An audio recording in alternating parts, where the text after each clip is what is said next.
All right, so we're diving into passive income with crypto today. Sounds exciting. Yeah, it is. We've got a ton of sources, articles, blog posts, the whole 9 yards. Trying to make sense of it all. Exactly, yeah. Yeah, Everyone wants to earn while they sleep.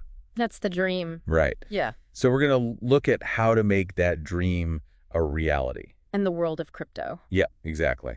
And first we should lay out what we're talking about today. Yeah, good idea. So there's a bunch of different ways to earn passively with crypto, but we're going to focus on 3 main strategies. 3. Okay, lay them on me. So first up, we have staking, then there's yield farming and liquidity mining. Ooh, those sound complicated. They can be, but we'll break it down. And lastly, we'll touch on crypto savings accounts. Okay, I've heard of those. Yeah. So let's start with staking then. What I'm getting from these articles is it's like you're kind of becoming a partner in a cryptocurrencies network. Yeah, that's a good way to think about it. You're basically holding certain coins in a digital wallet. Okay, so like just holding on to them, I can do that. Well, it's a bit more than just holding. You're actively helping to validate transactions and secure the blockchain. Ah, I see. You become part of the system's consensus mechanism. It's pretty cool. And for doing that, you get rewarded. Exactly. With more crypto, of course. Okay, so like you said, earning while you sleep. What's the catch? Well, the rewards can vary. Depends on the specific crypto you're staking and how much you stake. So some are better than others. Definitely. For example, Cardano, ADA. Heard of that one. Yeah, it's super user-friendly for staking, even if you're a beginner. Got it. Now, I keep seeing this term proof of stake in these articles. Something about Ethereum 2.0 switching to this model. What's the deal with that? Yeah, that's a big shift in the crypto world. Really? How so? Okay, so most blockchains, like the original Bitcoin, they use proof of work. It requires a lot of energy for mining. Yeah, I've heard about that. Proof of stake, it's a more energy-efficient way.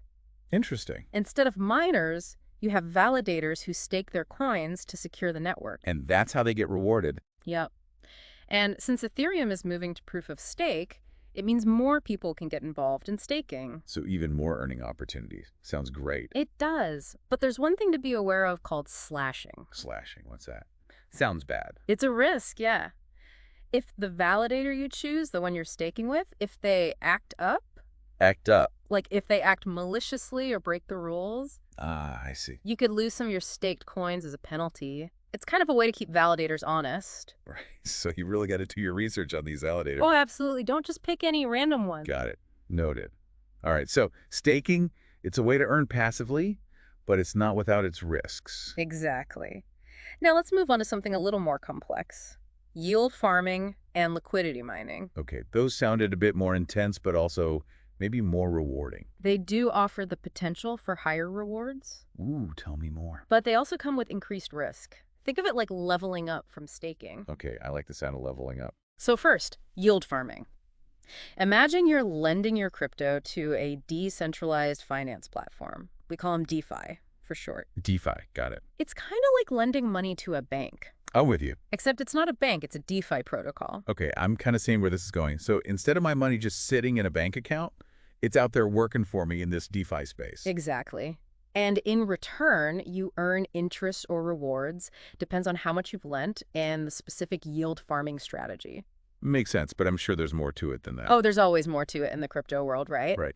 And what about liquidity mining then? How's that different from yield farming? Yeah, I'm all ears. So with liquidity mining, you're providing pairs of tokens to decentralized exchanges, DEXs. Okay, I've heard of those. They're like exchanges without a central authority. Right. And these token pairs, they're essential for trading on the exchange. You're basically providing the fuel for decentralized trading. So more trading, more fees, and I get a cut. Exactly. You're like a tiny part owner of the exchange. Okay, so this is where those high rewards come in, I'm guessing? They can be pretty sweet. Our sources mention AFAV and Compound for yield farming and Uniswap and SushiSwap for liquidity mining. Those are some good starting points. I'll have to check those out. But before I get too excited about these high rewards, You're thinking there's got to be a catch, right? there's always a catch, isn't there? There is. With yield farming, the big one is something called impermanent loss. Impermanent loss. All right, that sounds scary. What is it? It happens when the value of the tokens you provided for liquidity changes a lot, like compared to when you first put them in. I'm starting to see the problem here. So I could earn fees, but if the value of the tokens tanks, I could actually end up with less than if I had just held on to them. That's the risk. It's why it's called impermanent loss. It might be temporary. But might not be. Exactly. So yield farming and liquidity mining, they're definitely not for the faint of heart, are they? Not really. They require a good understanding of how DeFi protocols work and how to manage risk. So research is essential before jumping into any of this. Got it. Absolutely. It's not just about picking a platform and hoping for the best. All right, so we've covered staking, yield farming, and liquidity mining. Lots of different approaches with varying levels of risk and potential reward. It's all about finding the right fit for you. Like what are your risk tolerance and financial goals? And of course, doing your homework before diving in head first. Definitely. Now let's switch gears a bit and talk about crypto savings accounts. These seem like maybe a more familiar or maybe less intimidating way to earn passive income in the crypto space. They are. Think of them like your traditional savings account, but with crypto. I can get behind that. And we'll get into how they work and what to look for in a platform Yeah, sounds good. right after a quick break. Okay, so we've been through the more, I guess you could say, adventurous side of passive income with crypto. Staking, yield farming, liquidity mining.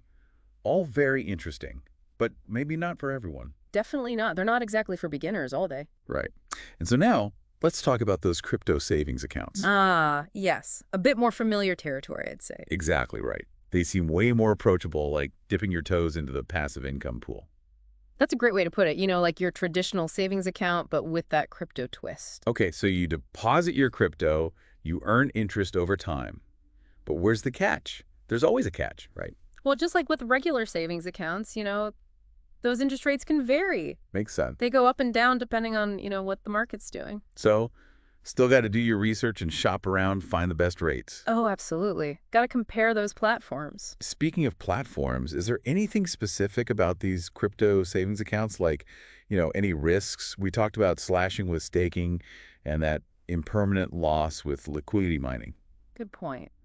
Yeah, you're right to be thinking about that. Always got to be cautious, right? Always. Now, crypto savings accounts, they're generally less risky than those other strategies. Okay, that's good to hear. But still, they have their own pitfalls. The biggest one, platform security. You're basically trusting them with your crypto, right? Makes sense. So finding a reputable platform is super important. Couldn't stress that enough. Like, do they have a proven track record? Yeah, you don't want to lose your crypto just because you picked a shady platform. Exactly. Transparency is key, too. So what should people look out for? Like, what are some red flags? Good question. I'd say if a platform is being vague about their security measures or how they generate interest, That's a it's bad. definitely a red flag. Go for platforms that have been audited by, reputable third parties. Okay, so transparency and security, top priorities. Always. Now, switching gears a bit, our sources mention that these crypto savings accounts can have way better interest rates compared to traditional banks. Is that true? It can be, yeah. Crypto is still relatively new, right? So some platforms offer higher rates to attract new users, build their user base. Makes sense. But higher rates, usually that means higher volatility too, right?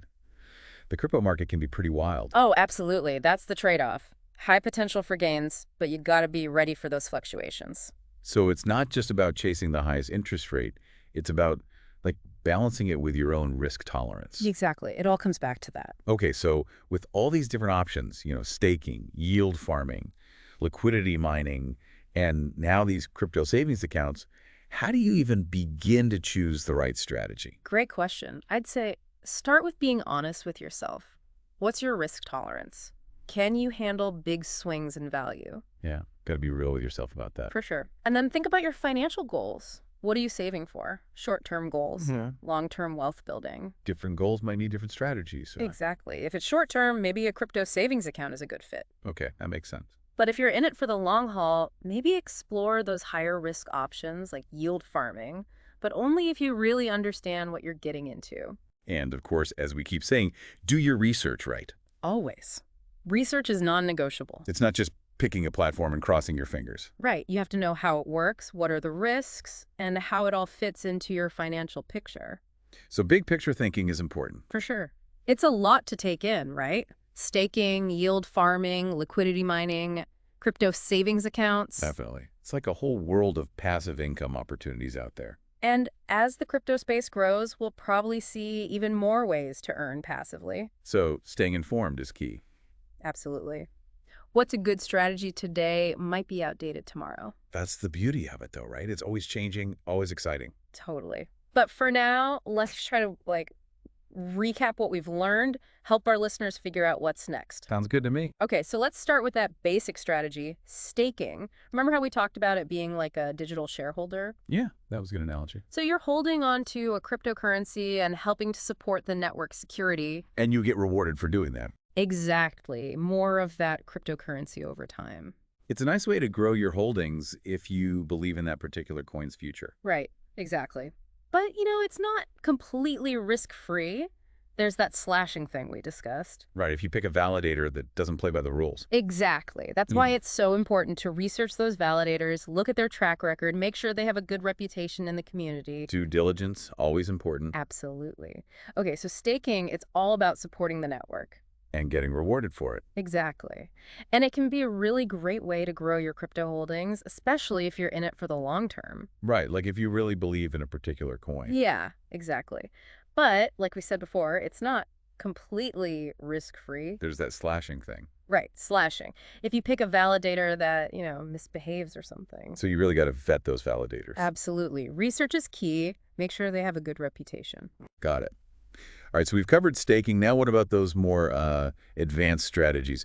Yield farming and liquidity mining. Ah, yes, those. Yeah, A bit more complex, but potentially higher rewards. right. That's what we're all here for. So yield farming, it's like you're lending your crypto, Oh, yeah. but you're lending it to these DeFi protocols. Right, those decentralized finance platforms. Exactly. And your crypto is used for all sorts of things, lending, borrowing, you name it. And in return, I earn interest. You got it. Or you can earn rewards. Depends on the strategy. And liquidity mining, that's the one where you're providing tokens to exchanges, right? Yep.